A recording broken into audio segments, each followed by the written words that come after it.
নমস্কার বন্ধুরা, আপনাদের সবাইকে স্বাগতম। আজ আমি বানাচ্ছি ছানার পুরভরা ছোলার ডালের বড়া কারি। খুব সহজ উপকরণ দিয়ে দারুণ স্বাদের এই নিরামিষ রেসিপিটা তৈরি করা যায়। ভিডিওটি শেষ পর্যন্ত দেখুন। আমি ধাপে ধাপে পুরো রান্নার পদ্ধতি দেখাচ্ছি। রেসিপিটা ভালো লাগলে একটি লাইক করবেন, আর নতুন নতুন রান্নার ভিডিও পেতে চ্যানেলটিকে সাবস্ক্রাইব করতে ভুলবেন না বন্ধুরা। তাহলে চলুন রান্না শুরু করা যাক। তো বন্ধুরা, দেখতেই পাচ্ছ আমি ছোলার ডাল নিয়ে নিয়েছি। এই ছোলার ডালগুলো আমি ওভারনাইট ভিজিয়ে রেখেছিলাম, মানে আমি আগের দিন রাত্রিরে ভিজিয়ে রেখেছি। তো সারা রাত এই ডালটা ভিজেছে। তো ডালটা ভিজে যাওয়ার পরে আমি সকালবেলা, মানে যখন আমি এই রেসিপিটা বানাতে এসেছি, তখন আমি ডালটাকে ভালো করে ধুয়ে পরিষ্কার করে নিয়েছি। আর আপনারা চাইলে মানে সদ্য সদ্য যদি বানাতে চান তো 3-4 ঘন্টা বা 5 ঘন্টা আগে ভিজু দিলেও ডালটা ভিজে যাবে। তো এটা হচ্ছে ছোলার ডাল। তো আমি একটা মিক্সার জার নিয়ে নিয়েছি, দেখতে পাচ্ছেন বন্ধুরা। সেই জারেতে আমি এবার এই ছোলার ডালগুলো দিয়ে দেবো। তো সব কটা ছোলার ডাল আমি এই জারেতে দিয়ে দেবো। দিয়ে এবার আমি ডালটাকে পিষে নেবো না, এই ডালেতে আরও কিছু যাবে। তো কি যাবে দেখুন, এই দেখুন কাঁচা লঙ্কা দিচ্ছি। তো যে যেমন ঝাল খাবেন সেই হিসেবেই কাঁচা লঙ্কা দেবেন। তো আমরা ঝাল কম খাই বলে কাঁচা লঙ্কাটা কম দিয়েছি। আর এদিকে দেখতে পাচ্ছেন কাঁচা লঙ্কা দিয়েছি, আর আদা কুচি নিয়েছিলাম। 1 ইঞ্চি মাপের আদা কুচি ছিল, সেই আদা কুচিটাকেও আমি দিয়ে দিলাম, মানে কুচিয়ে নিয়েছি। আর দিয়ে দিচ্ছি তার সাথে দেখো জিরে, গোটা জিরে। তো এবার গোটা জিরে আর কাঁচা লঙ্কা আদা কুচি দিয়ে এবার সামান্য জল দিয়ে দিচ্ছি বন্ধুরা, যাতে ডালটা পেষা যায়। শুকনো শুকনো দিলে যদি না পেষে, তাই জন্য সামান্য জল দিয়ে দিচ্ছি। তো এমনভাবে বন্ধুরা এই ডালটায় জল দিতে হবে একদম পাতলা না হয়ে যায়। তো সেই অনুযায়ী সেই পরিমাণ মেপে জলটা দিতে হবে। তো আমি একদম অল্প জল দিয়েছি। তো জল দিয়ে আমি বেটে নিয়ে এসেছি। তো একটা পাত্র নিয়েছি, সেই পাত্রে এবার বাটা ডালটাকে আমি ঢেলে নিচ্ছি। তো দেখো পুরো ডালটা আমার মিহি করে বেটে নিয়েছি, নিয়ে পাত্রে ঢেলে নিয়েছি। তো দেখতেই পাচ্ছ আমি একটা চামচে দিয়ে তোমাদেরকে আমি ডাল বাটাটা ঘেঁটে দেখাচ্ছি। দেখো কত সুন্দর স্মুথলি পেশা হয়েছে, একদম মিহি করে। তারপরে আমি আর একটা বাটি নিয়েছি। তো ওই বাটিতে আমি এবারে নিচ্ছি ছানা। তো দেখতে পাচ্ছ আমি এই ছানাটাকে আগে আমি গরম করে ছানাটাকে আমি কাটিয়ে নিয়েছি। এটা ঘরে ছানা, কেনা ছানা নয়, ঘরের ছানা। তো একটু শক্ত হয়ে গেছে, সেটাকে আমি একদম গুঁড়িয়ে নিচ্ছি হাতের সাহায্যে।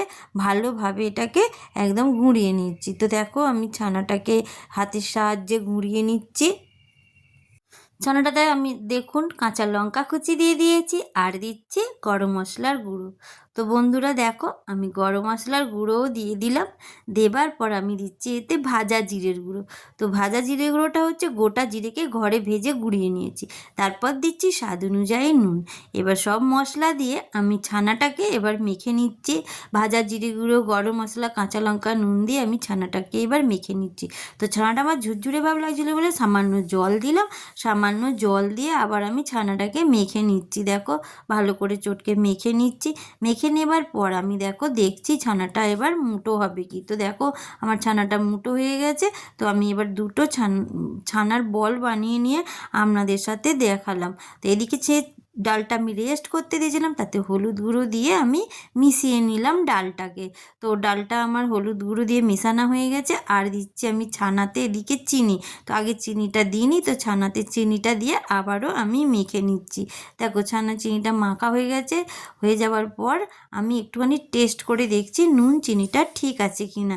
তো দেখার পর দেখলাম নুন চিনি সবই এই ছানাতে ঠিক আছে। তারপর আমি দেখো অল্প অল্প ছানা নিয়ে ছোট ছোট করে আমি বল করে নিচ্ছি। দেখো আমি বল করে নিচ্ছি। তো সব ছানাটাকেই এইভাবে আমি বল করে নেবো। নেবার পরে আমি এদিকে কড়াই তেল দিয়ে দিয়েছি, তেলটা গরম হচ্ছে কি দেখো। আর আমি ছানার পুরটা কি করে দিচ্ছি দেখো বন্ধুরা। ছানার বলটাকে নিয়ে ডাল বাটাটার ওপরে দিয়ে দিয়েছি, দিয়ে এই উল্টে পাল্টে ডালটার সাথে মিশিয়ে নিয়ে দেখো আমি তেলে ছেড়ে দিয়েছি।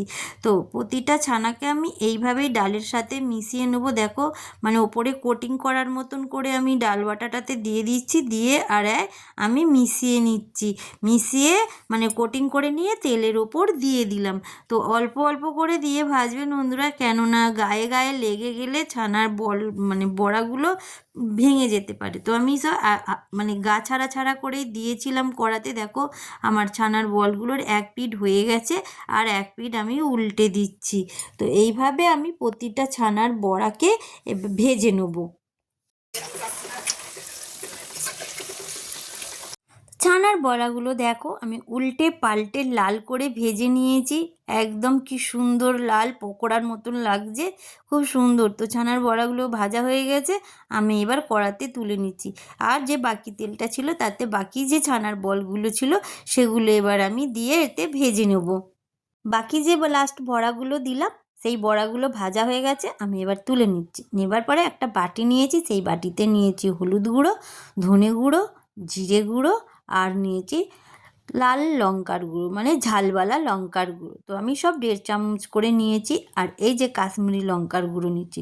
তো কাশ্মীরি লঙ্কার গুঁড়োটা ঝালের জন্য না, এটা কালারের জন্য নিলাম। নেবার পর তাতে আমি জল দিয়ে এবার সব মশলা কটাকে চামচের সাহায্যে গুলে নিচ্ছি, গুলে মিশিয়ে। আর দিয়ে দিলাম ওতে আদা বাটা, আর দিয়ে দিচ্ছি কাঁচা লঙ্কা বাটা। এই দুটো বাটা দিয়ে এবার আমি ওই মশলার সাথে আবারও এটাকে পেস্ট করে নিলাম, নিয়ে মিশিয়ে নিলাম। নিয়ে আমি এবার সাইডে রেখে দিচ্ছি। আর এদিকে যে তেলটা ছিল সেই তেলটাতে গরম করে নিয়েছি আবার। নেবার পরে ওতে দিচ্ছি গোটা দালচিনি আর এলাচ। এলাচের মুখটা আমি ফাটিয়ে নিয়েছি, কেন কি না ফাটিয়ে দিলে তেলেতে ফেটে ছিটকাবে তেল, তাই জন্য আগে থাকতে ফাটিয়ে নেবেন বন্ধুরা। ফাটিয়ে দেওয়ার পরে আমি ওতে দিয়ে দিয়েছি লবঙ্গ আর তেজপাতা। এবার ফোড়নটাকে আমি সব ভালো করে খুন্তি দিয়ে নেড়ে ভেজে নিচ্ছি ভালোভাবে। গন্ধ বেরোনোর পর আমি যেই বাটিতে মশলাটা করে রেখেছিলাম সেই মশলাটা আমি ওই তেলের ওপরে ঢেলে দিলাম। দেবার পরে আমি ভালোভাবে ওই মশলাটাকে এবার কষে নেবো। আর যেই মশলাটা লেগেছিল বাটিতে, সেই বাটি ধোয়া জলটাও আমি এতে দিয়ে দিলাম। দেবার পরে আমি এবার মশলাটাকে ভালো করে কষে নেবো। আর আরও একটু জল দিলাম, দিয়ে এবার নুন দিয়ে দিলাম। নুন দিয়ে আমি চাপা দিয়ে দিয়েছি বন্ধুরা। তো বন্ধুরা আমি একটা জিনিস দেখাতে ভুলে গেছি, সেটা হচ্ছে টমেটম বাটা। টমেটম বাটাটা তোমাদের সঙ্গে শেয়ার করতে ভুলে গেছি বন্ধুরা, কেন কি তখন ক্যামেরাটা অন করতে ভুলে গেছিলাম। তো টমেটম বাটা সব মশলা দিয়ে আমি ভালো করে কষে আর জলটা দিয়েছি। দেবার পরে আমি দেখো মশলাটা আমার কষা কষা হয়ে গেছে, কিন্তু মাঝে মাঝে এই মশলাটা ঢাকুন খুলে খুলে দেখে নেবেন। তো মশলাটা আমার কষা হয়ে গেছে, এবার আমি জল দিয়ে দিচ্ছি। তো পরিমাণ মতন আমি জল দিয়েছি। তো আমি এই কাপটার 1 কাপ জল দিয়েছি। দেওয়ার পরে আমি মশলাটাকে আবার ওই জলটার সাথে পুরো মিশিয়ে দিচ্ছি, দিয়ে দেখছি আর কতটা জল দিতে লাগবে। যদি জল দিতে লাগে বন্ধুরা দেবেন, না লাগলে না দেবেন।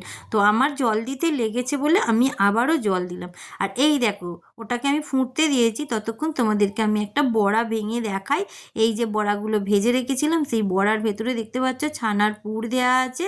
তো ছানার পুরটা পুরো ভেতরেই রয়েছে, বাইরেটা ছোলার ডালের কোট করা আছে।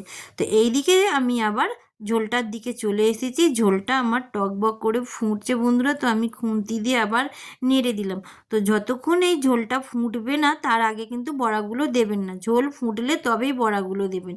তো ঝোলটা ফুটে গেছে, তারপরে আমি একটা একটা করে হাতে করে বড়া দিচ্ছিলাম।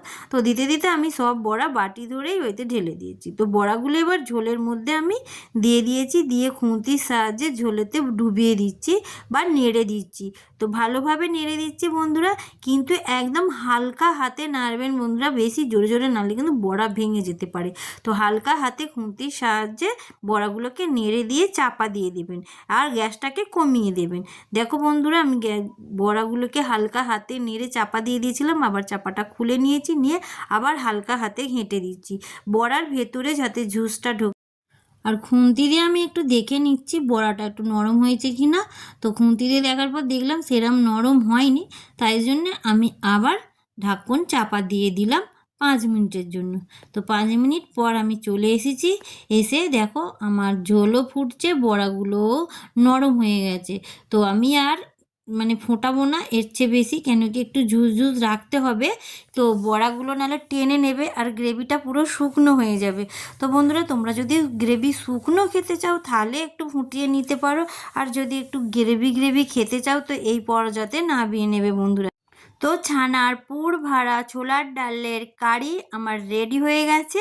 তো আমি এবার এটাকে নাবিয়ে নিচ্ছি। আর এই রেসিপিটা একদম নিরামিষ রেসিপি। আপনারা উপোসে বা কোনো কিছু পুজো আচারাতে আপনারা এই রেসিপিটা ট্রাই করতে পারেন বন্ধুরা।